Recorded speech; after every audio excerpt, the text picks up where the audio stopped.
Ustadz terkenal, saya nggak usah sebut namanya, itu diiming-imingi konsesi tambang dan proyek di IKN. Dan mau?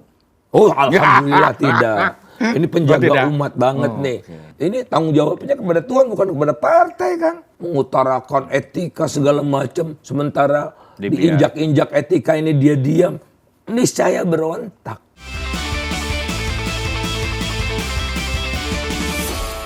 Jumpa lagi dengan DDM. Saya menghadirkan kembali Kang Faisal Basri. Terima kasih Kang sudah hadir di studio. Nuhun sami-sami. Semoga selalu sehat. Amin.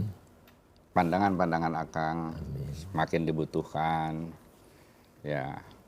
Tetapi saya membaca itu komentar-komentar di DDM.net maupun di Main TV.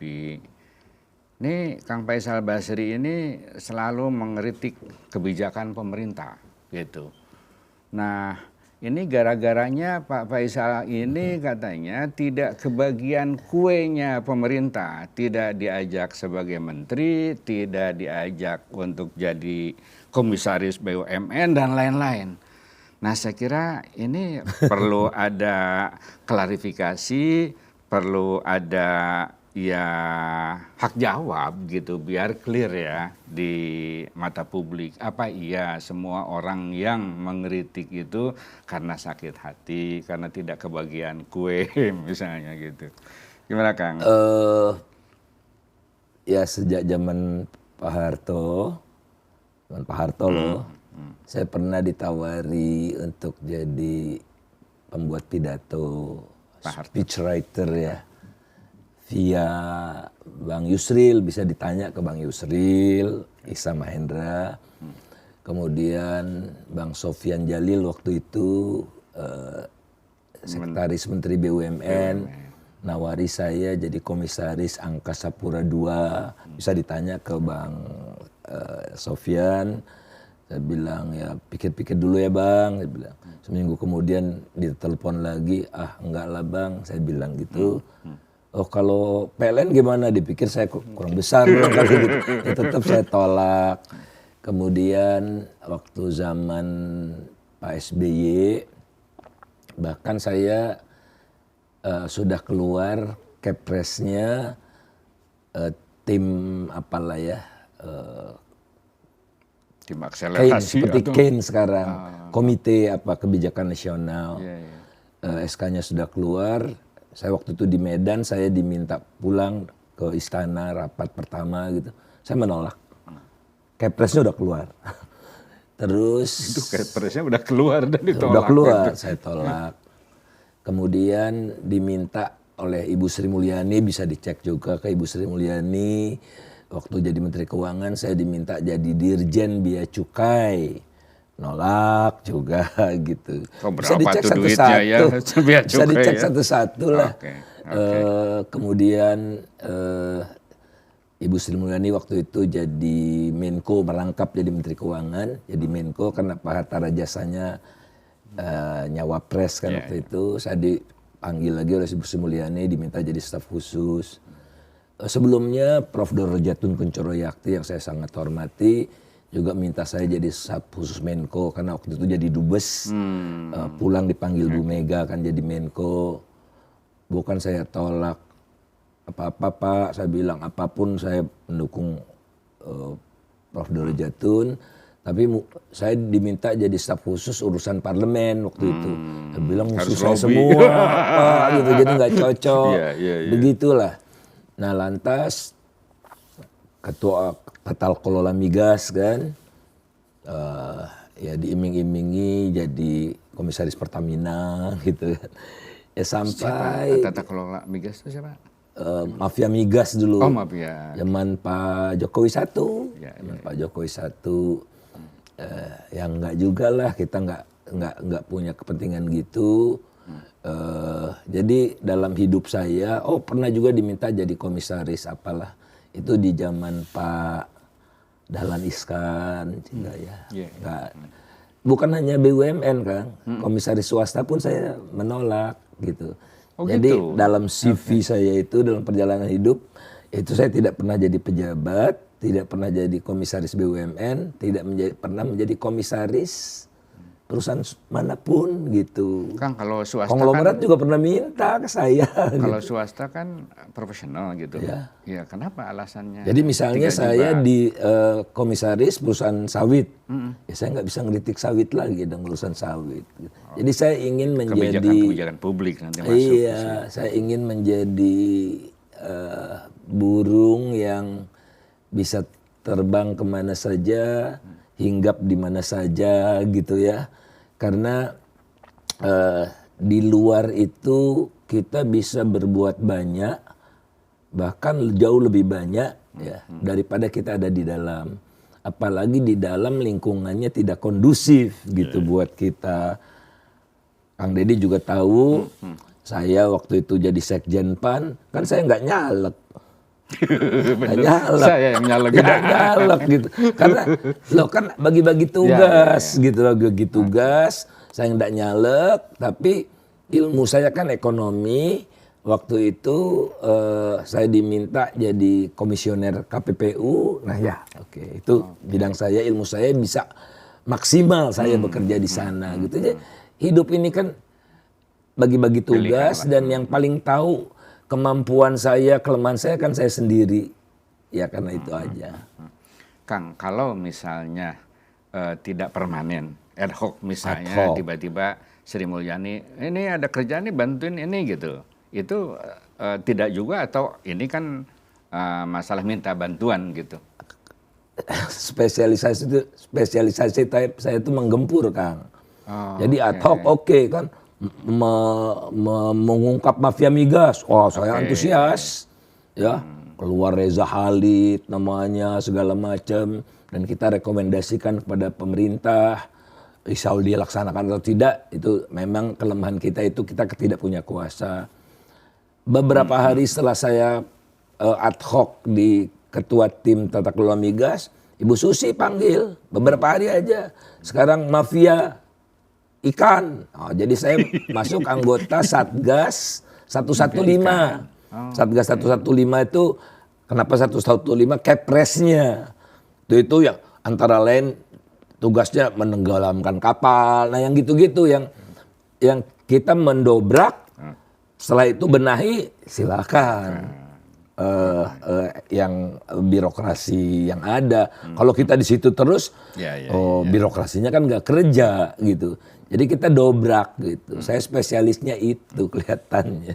Jadi kalau ad hoc oke, apalagi ini untuk kepentingan publik misalnya gitu. Nah, tetapi ketika permanen nanti ya urusannya jadi lain gitu. Kita jadi diabsorb gitu, diserap gitu oleh satu kekuatan yang kita tidak bisa apa-apa kan gitu. Dan yang paling membahagiakan kan kita nih berdua kan profesinya serupa gitu.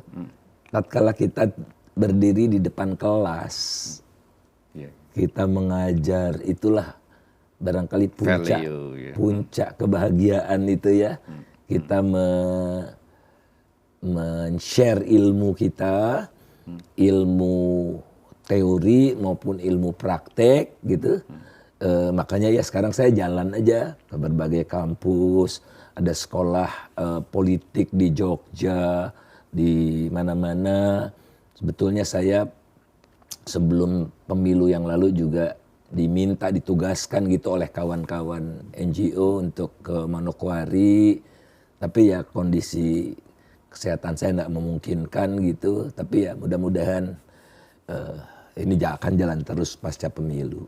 Berapa orang kira-kira yang seperti Akang lah gitu? Nah, punya banyak, mudah-mudahan banyak. Kalau dikumpulkan, nah tinggal barangkali teman-teman ini diam ya dengan berbagai constraint yang ada. Di kampus juga banyak orang-orang kritis, namun situasi kampus, saya bicara kampus UI lah ya, itu rada tidak terlalu kondusif. Pressure-nya dari atasan, dari rektor, dari dekan gitu kan, mereka ingin aman-aman saja karena mereka juga kan punya peluang untuk masuk ke kabinet atau apa gitu. Jadi lebih kampus banyak cukup banyak yang mengabdi kepada kekuasaan ketimbang kepada ilmunya gitu. Saya rasa ini karena campur tangan negara kian hari kian kuat ya di kampus gitu, sehingga tidak melahirkan melahirkan solusi-solusi yang bernas gitu berdasarkan ilmunya. Nah kalau di UI seperti itu, di beberapa juga gitu, tapi kan banyak orang baik di kampus ini. Kalau sahabat saya yang di Unpad itu Kang Arif Ansori Yusuf itu kurang apa, dia juga vokal ya, ilmunya tinggi, datanya luar biasa, modelingnya hebat. Itu kalau misalnya dari menteri itu di top list saya tuh Kang Arif gitu ya. Di Jogja juga ada Mas Rimawan Pradipto gitu ya, yang kita juga baru sebelum pemilu itu sampai Desember kita juga di Satgas pencucian uang. Itu jadi kita tahu gila ini. Kemudian kita sadar ini semua masalah kelembagaan gitu ya, masalah institusi. Saya pun masuk bersama dengan kawan-kawan yang lain, Prof Susi dari Unpad, Profesor Maria dari Jogja itu, Pokja percepatan reformasi hukum gitu ya.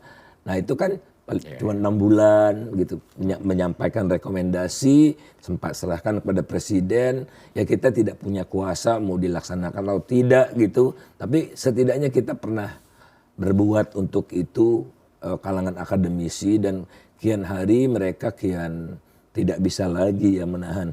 Kalau mereka menahan-nahan terus bisa pada stroke nih guru-guru besar akademisi itu. Harus ada penyalurannya pun yang nggak heboh-heboh begitu. Ya saya rasa makin banyak orang sekarang speak up ya, saatnya, karena udah melampaui batas lah. Jadi mereka kan penjaga nurani bangsa, Kang. Jadi kalau kita belah itu ada sistem kekuasaan yang aparaturnya luar biasa, dan pada umumnya banyak orang termasuk kaum profesional juga mendambakan di situ. Dan itu ya pilihan masing-masing. Ada yang tadi ya motifnya demi kepentingan publik, ada yang ya secara pribadi ya cukuplah kaya untuk diri sendiri misalnya kan gitu.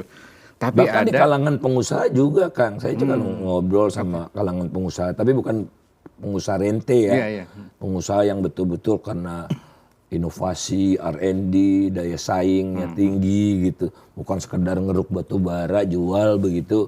Yang seperti itu mah pasti mau mendekat kekuasaan. Mereka juga menganggap kondisi selama ini itu penuh dengan ketidakpastian gitu, dan mereka menginginkan namanya pengusaha kan kepastian, dia mau investasi uangnya jutaan, miliaran begitu. Balik modalnya 10 tahun, kan harus ada kepastian dalam 10 tahun ini. Bahkan lebih dari itu yang mereka inginkan, pastinya tidak berubah-ubah begitu. Ini kan kekuasaan sekarang ini mengkooptasi hampir seluruh sendi kehidupan, termasuk partai politik, pengusaha, gitu, oligarki. Satu lagi tokoh agama juga gitu. Ada Ustadz terkenal, saya nggak usah sebut namanya, itu diiming-imingi konsesi tambang dan proyek di IKN. Dan mau? Oh alhamdulillah tidak. Ini penjaga umat banget nih. Bukan hanya para ustadz, para pastor. Saya diiming-imingi juga. Seminggu sebelum pemilu saya ke Bandung, bertemu dengan KWI. Gereja Katolik gitu. Menurani mereka luar biasa. Mereka ingin menjaga umatnya. Saya diminta untuk share lah di sana itu tentang demokrasi yang berhati nurani gitu. Ya umat-umat lain juga begitu. Bisa dilihatlah kerusakan yang terjadi di beberapa kalangan elit itu kan. Tapi ada yang namanya Gusmus yang masih menjaga luar biasa gitu ya. Menjaga Indonesia, bukan organisasinya. Betul. Oke. Artinya ketika kekuasaan sudah semakin kuat, maka kan ya tagline lamanya ya korup kan kekuasaan gitu. Artinya posisi kaum kritis itu, oposisi kaum intelektual, cendekiawan itu semakin penting ke depan. Betul Kang, karena apa Kang? Mereka punya tanggung jawab kepada Sang Maha Kuasa. Kenapa? Katakan itu di dalam Al-Quran itu, jika yang batil itu sedemikian nyata batilnya, dan engkau tidak berbuat apa-apa, maka tunggulah azab Tuhan yang amat pedih, tidak hanya kepada orang-orang yang berbuat zalim, tapi kepada orang-orang yang baik, yang diam saja. Jadi itu pasti peringatan yang keras, ketakutan luar biasa kan. Ini tanggung jawabnya kepada Tuhan, bukan kepada partai kan.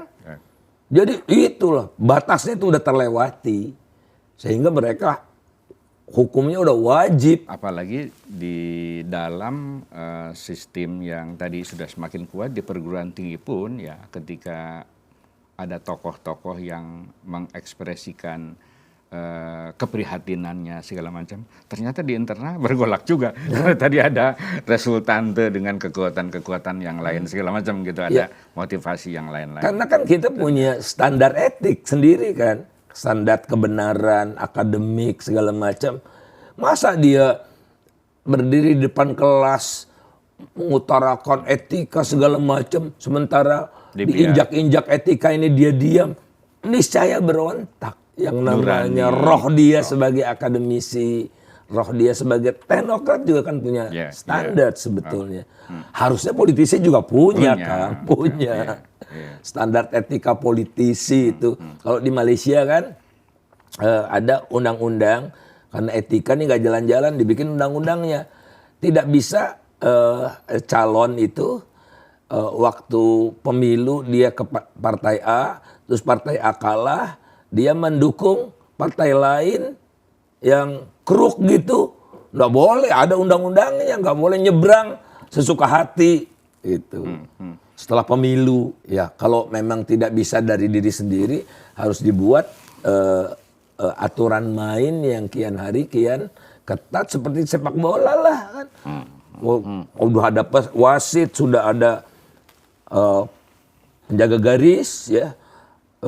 Pasti kurang juga kan, karena sifatnya manusia. Sekarang pakai VAR kan, wah ini betul nggak offside gitu kan, pakai VAR, pakai videonya, apa istilahnya itu, kalau di kita diawasi oleh CCTV-nya gitu, supaya betul-betul permainan sepak bola itu fair gitu. Kalau kita nggak lihat, ada rekamannya semua gitu kan. Politik juga kan harusnya begitu, supaya enak ditonton kan. Makanya Liga Inggris kan jadi keren kan gitu kan. Emosi bisa saja, tapi nggak pernah orang nonjok, apalagi nonjok wasit gitu seperti di Indonesia gitu. Jadi fungsi partai sekarang ini baru pada batas ya ciri demokrasi saja, sementara fungsinya sih belum optimal. Iya, ya istilah kan? Almarhum Cak Nur itu demokrasi formal, bukan substansial. Belum substansial. Ya, jadi anggota dewan dapat jabatan kehormatan ya sebagai wakil rakyat, kemudian dia menikmati fasilitas-fasilitas itu dan dia mencari aman. Bahkan berbahaya kalau ngomong tuh gitu. Betul. Oke, apa yang seharusnya dilakukan oleh, ini kan ada banyak yang seperti Kang Faisal ini ya, yang concern terhadap kehidupan bangsa yang lebih baik, terhadap demokratisasi, terhadap etika, terhadap kualitas bangsa ke depan.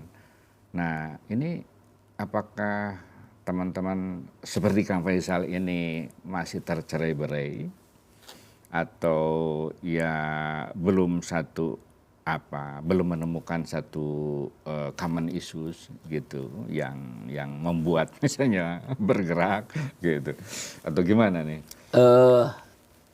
Luar biasa sih, sudah luar biasa kesadaran itu tinggal agenda kedepannya.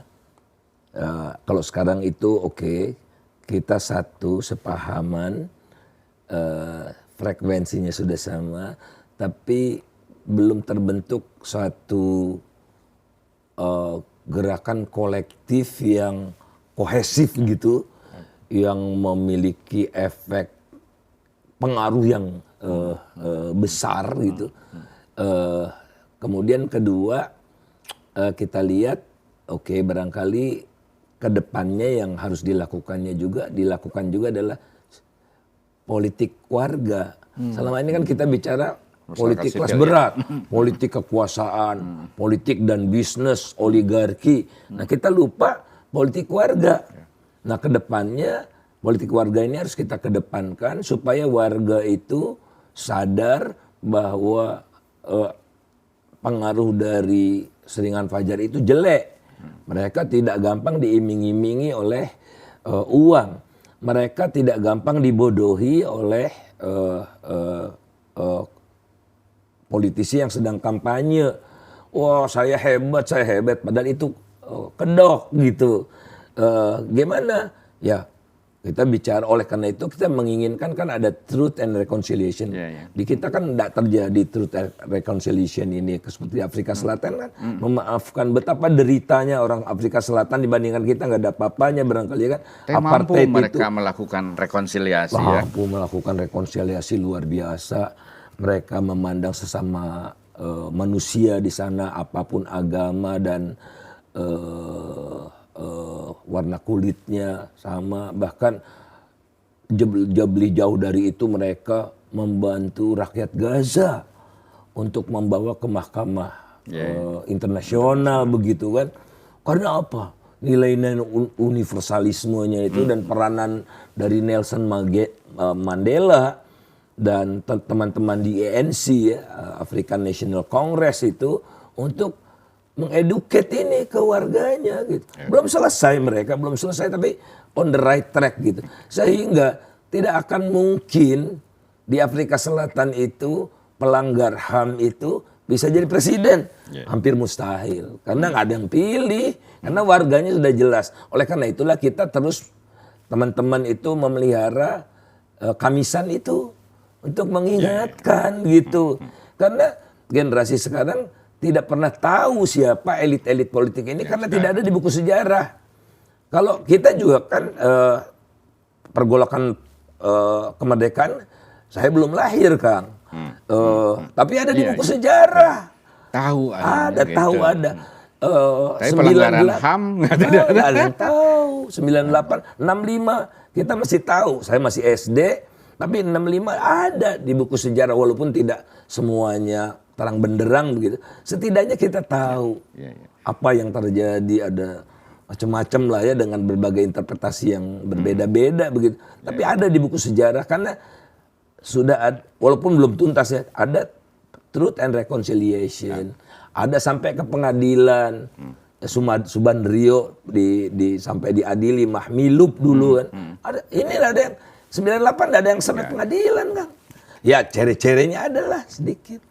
Sehingga anak sekarang apa itu katanya. Yang penting saya enak dilihat apa gitu-gitu loh. Nah gimmick-gimmick yang menang. Jadi di masyarakat yang civic education-nya udah tinggi, gimmick nomor 2, nomor 1 substansi. Oke Kang, closing statement Kang. Negeri ini tidak punya kemewahan untuk mengalami stroke yang ketiga. Sejak merdeka kita sudah sekali mengalami stroke tahun 65. Stroke itu kemudian pulih, tapi belum pulih sepenuhnya, muncul 98 stroke kedua. Belum pulih sepenuhnya, kalau stroke ketiga ini saya rasa eksistensi Republik Indonesia ini akan berbahaya ya. Karena luka kian dalam. Oleh karena itu kita menghimbau, silahkan proses pemilu jalan, ada kecurangan segala macam. Nah, jagalah agar proses untuk membuktikan kecurangan itu ada atau tidak ada, jangan lagi diintervensi. Sampai pemilu kan intervensinya udah terlalu banyak, tapi jangan sampai stroke ini kita udah hampir stroke, early stroke. Nah kalau diintervensi juga, terus nanti akhirnya dibawa ke Mahkamah Konstitusi diintervensi juga. Yang terbayang di benak saya adalah stroke ketiga dan perekat bangsa ini akan kian luntur dan eksistensi Republik Indonesia ini bisa terancam. Sadarilah wahai penguasa, jangan sampai Anda menjadi penyebab utama terjadinya stroke ketiga. Oke, itulah hak jawab dari Kang Faisal Basri atas dugaan-dugaan bahwa dia mengkritisi, dia oposisi, katakanlah begitu, itu karena tidak kebagian rezeki. Itulah Kang Faisal Basri dengan segala obsesinya. Sampai jumpa.